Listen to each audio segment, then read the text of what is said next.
Hello, everybody, and welcome back to Taste of Reality. My name is Queenie, for those who don't know me, and we're reviewing Married at First Sight, Season 13, Episode 15. Just want to remind everybody, this is a personal channel from a girl who has personal opinions. You're free to disagree, but you can't tell me how to feel. All right? Okay. With that being said, please make sure to like this video, subscribe to the channel, hit that notification bell. Let's get into the review. We're going to start with Brett and Ryan. So Brett says Ryan is more enjoyable when he is in his own environment, in the country, doing his country life things. And, finally, we see some more life, okay? Because 9 times out of 10, when we experience Ryan, he's just dead in the face. He's dead in the face. We saw a lot more emotion from him today when he was talking about the passing of his friend and his childhood and stuff like that. So it was great to see. It was also great to see Brett in a happy state while being in the presence of Ryan, because there's always some like contention that you just feel animosity, you just feel awkwardness. So it was nice to see them actually get along, seemingly. They wrote letters to their childhood self. Brett's letter was about resilience and not stressing out about the future because happiness is inevitable for her. Ryan's letter touched on the passing of his friend and also his childhood. And, we were having good strides. It makes me proud of him that he can, go to that place, because it does make me feel closer to Ryan. Then comes the end of the episode. With Ryan, it's like this, nothing. Little bit of growth, absolute plunge. I don't know why. Okay, let me just talk about it. So they returned to Brett's apartment, and she had the intention of showing him some childhood photos. And before she even, gets to do that, she lets him know that her friend messaged her a picture of him matching with her on a dating site. And he's like, I it's inactive, all that stuff. I only just did it today. Just excuses. I think he's afraid of being honest in a relationship. I do think there's a factor of wanting to be with a person. You obviously are going to take more steps towards that and try harder, but I can only go off of what I see. And to me, honesty, not his strong suit. No. Regardless of the reason, Brett. Oh, these names. Brett. Yeah. Regardless of the reasons, Brett is just not having it, because it doesn't matter what your intention was in re-downloading the app. The fact is, you're disrespecting this marriage by doing things that actively keep you not in tune with this marriage. Yeah, you could have downloaded the app and had no intention of matching with people, but why is your mind on downloading a dating app? There's 7 days to decision day. You couldn't wait 7 days, sir. I know he's going to talk about it on Unfiltered, and I'm just going to stop making it seem like I'm going to watch it, because I'm not. But yeah, this was stupid. It was ridiculous. He tries to send her a text to rectify the situation, but no, you got caught red-handed.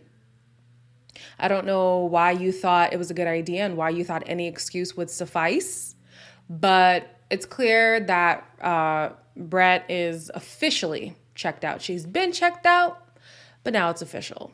Up next, we have Rachel and Jose. Jose's home visit sheds light on why he is so focused on being the biggest achiever in things. So he talks about his childhood and how wanting to break away from the impoverished lifestyle that they live from gave him that motivation to be a higher achieving individual. If you have a house, that's having a lot, So it gets me wondering, what is he comparing this to? Of what does it look to have everything, you want? Rachel, on the other hand, took away that there's some disparity between how they see their upbringing. So for her, she's looking at his life like, dang, you actually had a lot. I don't think you understand how well off you were in comparison to some other people, herself included. And yeah, it kind of just goes to show why he's so adamant on talking about his successes and why he's such a good person, and look at my credit score, look at how much I make, I'm such a good husband, I'm a provider, I'm all these things. Clearly it comes from this. Okay, maybe not clearly it comes from, because it's my opinion. I think it comes from his attempt to dissociate from his childhood, to take away all that past, maybe the hurt, the drama, whatever, trauma, not drama, from being semi-impoverished and just, creating a whole new life for yourself. I think it's good, but I think he does run the risk of creating a wedge between them. Like, as you can see, he is kind of controlling when it comes to finances. And, he wants to always show, look at me, find validation in me. I'm the husband. I'm masculine. I'm the man. You can tone it down, sir. Who are you trying to prove it to? Your wife is here. She says she loves you. Take it for what it is. Dr. Pepper checks in on the two of them. And, so they've learned basically that when it comes to conflict, it is better not to address it in the moment, in the heat of all of the feelings. Do something else to distract you and then bring it up at a time where you've cooled down. Yeah, if it works for them, it works for them. I feel like sometimes you might run the risk of never addressing it, but if this formula works for them, then that's great. Then we get to a point where Rachel has this weight on her because there's more to the story about when she was locked out of the apartment. And didn't I tell you guys she was hiding something? I said it. There was something about her demeanor that was like, no, she's talking, but it's almost like she doesn't believe the things that she's saying about her relationship. There's something missing. Come to find out, when Jose locked her out that night, she called her ex and he came to pick her up. Girl, you are just coming off of getting some heat from calling your husband a different name. Then you're going to call an ex and spend the night at his house. You didn't have not one friend. Not one friend. Couldn't call a producer. An ex. It had to be an ex. And is it the ex that you were living with in quarantine? Oh God, I hope it wasn't him. Oh Jesus, Lord have mercy. Yeah. It was completely out of line for her to do that. But then it's almost hard to pick a side because why was she locked out in the first place? You know what I mean? So, train wreck, in my opinion. I still believe that in the long run, they might end the season together, but in the long run, I don't know. Very skeptical about these two. I feel like there's too much fronting. There's too much, let's just appear as if we're doing great. But if you're not really doing, I would rather watch a couple that bickers, but knowing at the end of the day, them two love each other, than a couple that is seemingly perfect and at home both parties are miserable.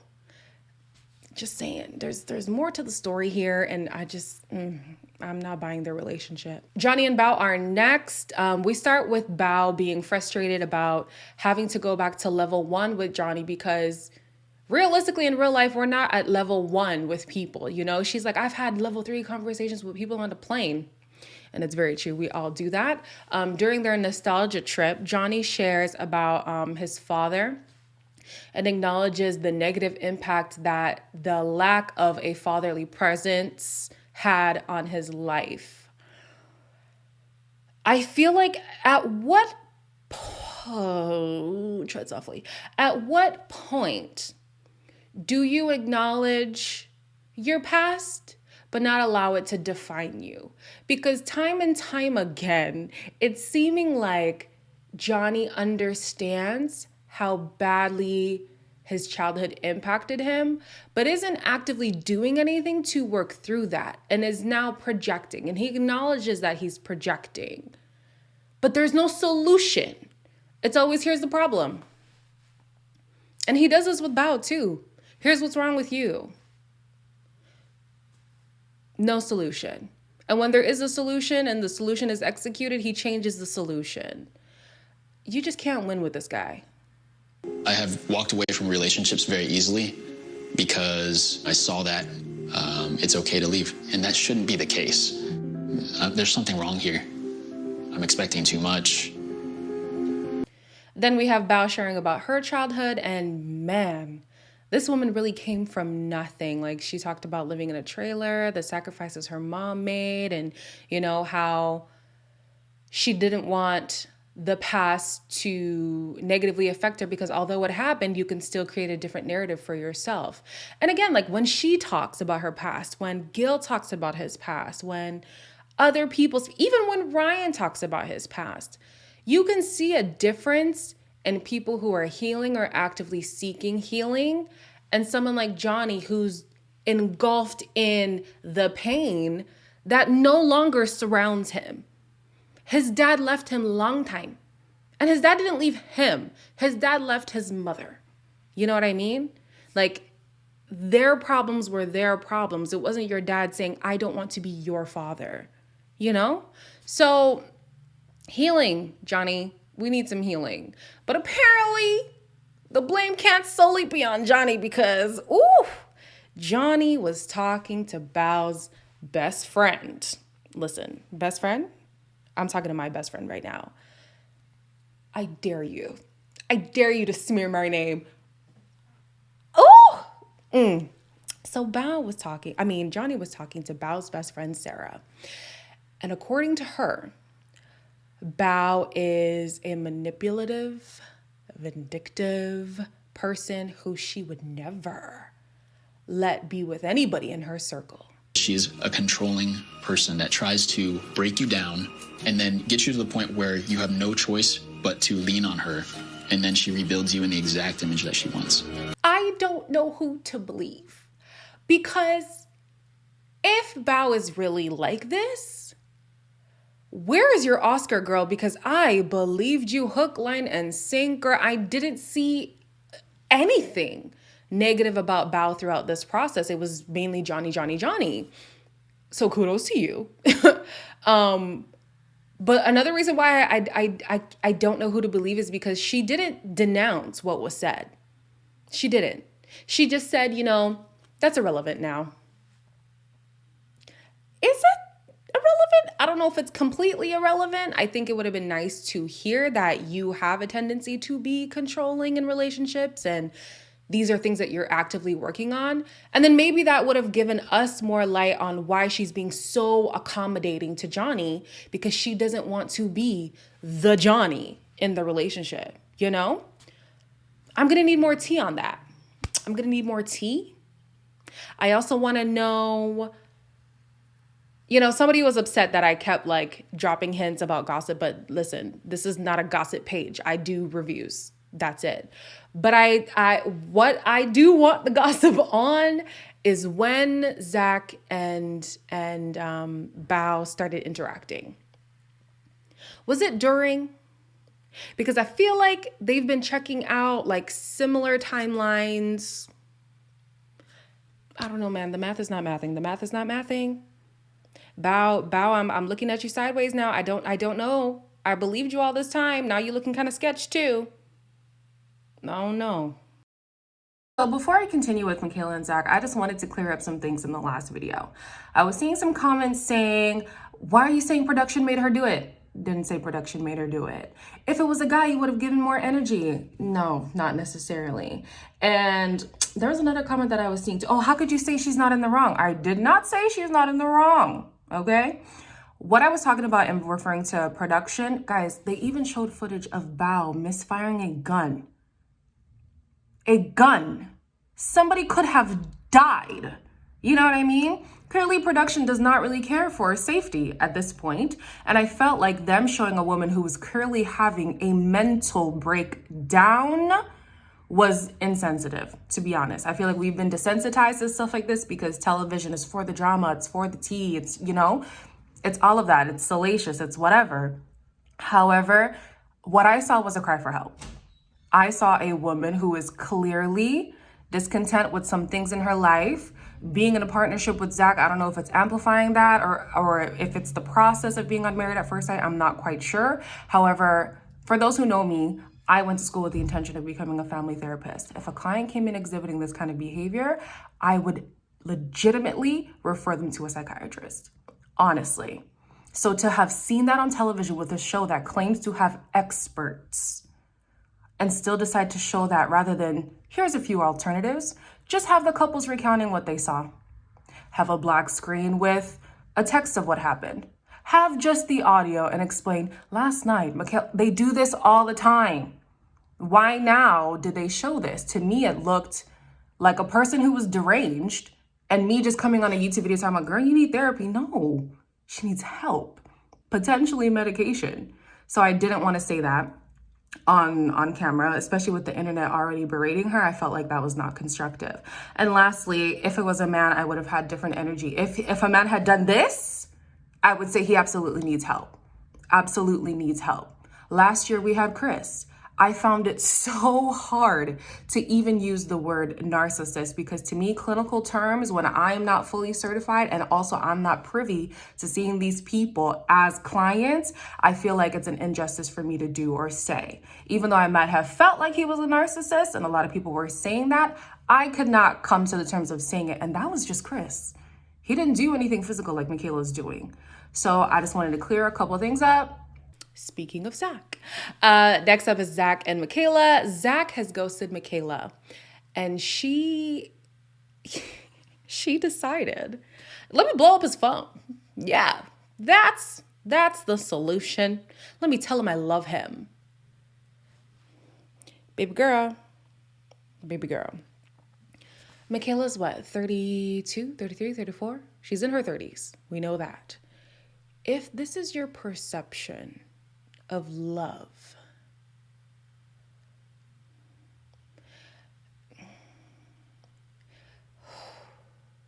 I don't have words. I had things to say. They have escaped me. I'm just very sad that through everything that you've been through, you truly believe this is a loving relationship. How old are we here? If we were 16, yeah, maybe. 30? In our 30s? Get a grip, sis. So Zach didn't really want to talk to Michaela, so he asked for separate sessions to speak with Dr. Pepper. Dr. Pepper strongly suggests them talking to one another, and Michaela agrees, he agrees. And basically, Michaela is upset with Zach because Zach left her. Zach knows the abandonment issues that she has. How could he do that to me? You're the one who chased him away. And I said this maybe 2 or 3 videos ago, I don't quite remember. Your abandonment issues, unfortunately, are not Zach's problem. I know that sounds brutal. It sounded brutal then. It's still going to sound brutal now. Your abandonment issues are not his problem. He's not responsible for your traumas. It is up to you to find healing. It is up to you to find solutions and how to be a better person, how to arrive better in a relationship, and therefore be a better wife to anyone, not just Zach. Even if she was healed, I still would not suggest Zach for her because they're just volatile together. But I feel like she uses the abandonment thing to deflect responsibility. If I can throw this on Zach, I don't have to address how bad things really got. And then later on, she refers to what happened last week as a panic attack. And guys, this is why I say I don't think she's okay. I really don't think she's okay. And I didn't want to talk about her in a way where it was just a simple talk with Dr. Pepper. Maybe I really think it's deeper than the show. It's deeper than talking to Dr. Pepper, Pastor Cal, Dr. Viviana. It's deeper than that. So, yeah. You think that was a panic attack? That was a tirade. Okay. Zach tries to paint me out to be this crazy, inconsistent person. He really does. He says that I have these reactions. He has no evidence of me reacting in a bad way to him. She also says Zach was trying to make her seem like she is this erratic person and how he doesn't have any evidence to prove it.